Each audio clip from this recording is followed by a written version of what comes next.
Reverend Carol's interest in the metaphysical aspects of Christianity led her to the Center of Enlightenment, where she has been an ordained minister since 2015. On August 18th of this year, Reverend Carol was named Senior Minister of the Center of Enlightenment by Reverend Keith Norton. As such, she is responsible for guiding the church using the four cardinal virtues of prudence, justice, temperance, and fortitude, with the three theological virtues of faith, hope, and charity. And personally, I think she's doing a great job so far, and I look forward to many more years of her leading the church for the betterment of the Center of Enlightenment, the congregants, and the community at large. Please welcome Reverend Carol Willis.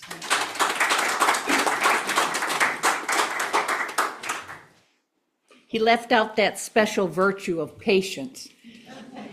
Yeah, I'm still working on that. Well, I think that's one of my lifetime lessons in this lifetime. I almost want to sing, "There's so much to be patient about." Oh gosh.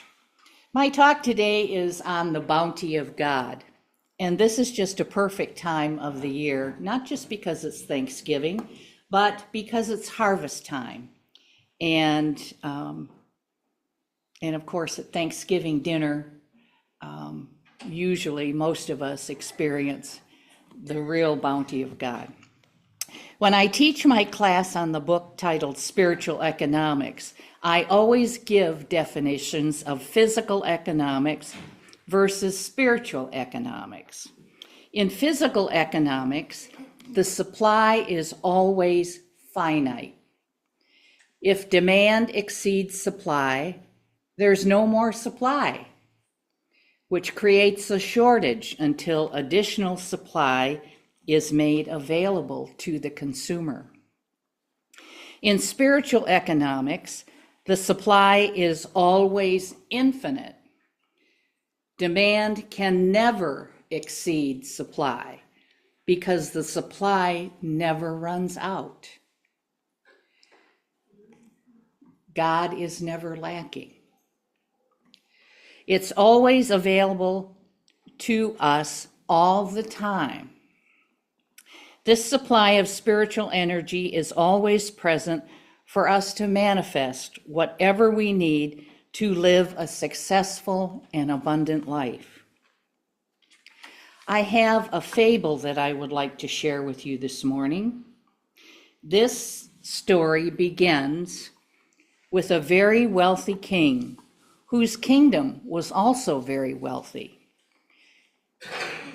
The king decided one day to share the wealth with everyone in the land as a thank you for their hard work and their loyalty.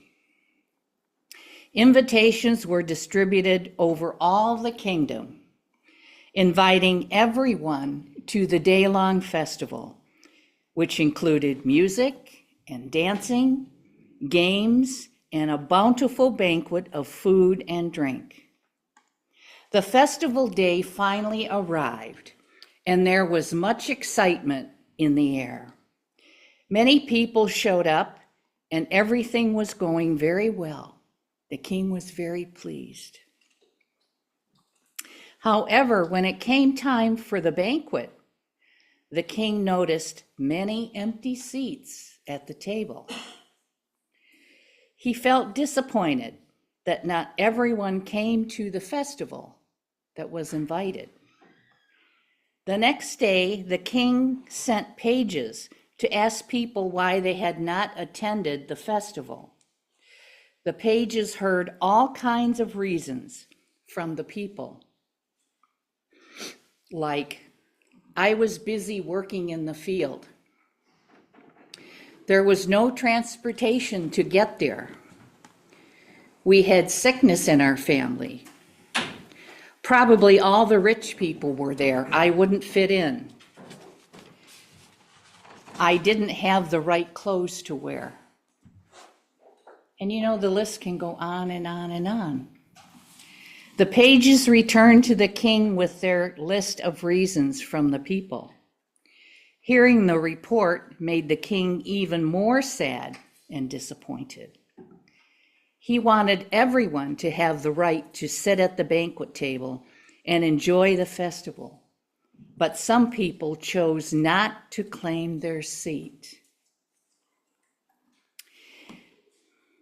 This story illustrates that the bounty of God is not kept from any of us. We choose not to accept it because our perceptions about ourselves and our life. The seat's always there, available, but for some reason we choose not to sit in it and enjoy the banquet. Do you remember the TV commercial from years ago with the glass of water? And the question was, is the glass half full or half empty?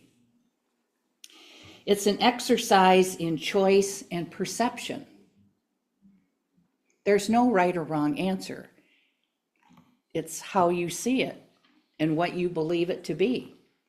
Our perceptions are built upon reports from our physical senses. What we see, what we hear, what we touch, what we smell, and what we taste. But the three big ones are what we see, what we hear, and what we touch. The adage of seeing is believing is a perfect example. The thing about our perceptions is that they create our belief systems, what we believe to be true. If we believe there's not enough supply, then for us, guess what? There's not enough, and we struggle. But if we believe there's plenty, we are bountifully blessed. I remember years ago working for a company, and the business climate was depressed. And our company had the best year it had ever had. It's what you think about. And we were in a very specialized business. It just happened that we made race car parts. And it just so happened that that was a time when drag racing and NASCAR and stuff was, starting to blossom. And our company did very well. Last Sunday, this is an example. Last Sunday, I was blessed to receive $40 extra of unexpected income. And I went, hoo-hoo, grocery money for the next few days. Hoo-hoo, thank you, God. Because I'm really trying to be a better steward of how I use my money. I can't blame God if I just waste my money on stuff. We have some very valuable tools in our spiritual toolbox. If we use these 4 tools, we can raise our consciousness and our vibration to attract God's bounty to ourselves. Remember, the natural law is like attracts like. We can't expect to be prosperous if we're thinking lack, and we believe that our life is lacking somehow. You can pray forever to be prospered, but if we don't raise our consciousness, it's not going to happen. Our spiritual tools are gratitude, thankfulness, praise, and appreciation. Whenever we use these tools, we increase our awareness of the supply, and the manifest results are multiplied. We are truly blessed with the bounty of God. It's up to us to know it, believe it, see it, and manifest it. And it's all within our power to do so. It's a choice, and I invite you to choose to raise your vibration and experience a more bountiful and prosperous life. Thank you for listening, and thank you for being here this morning. It's my pleasure to share with you. Thank you.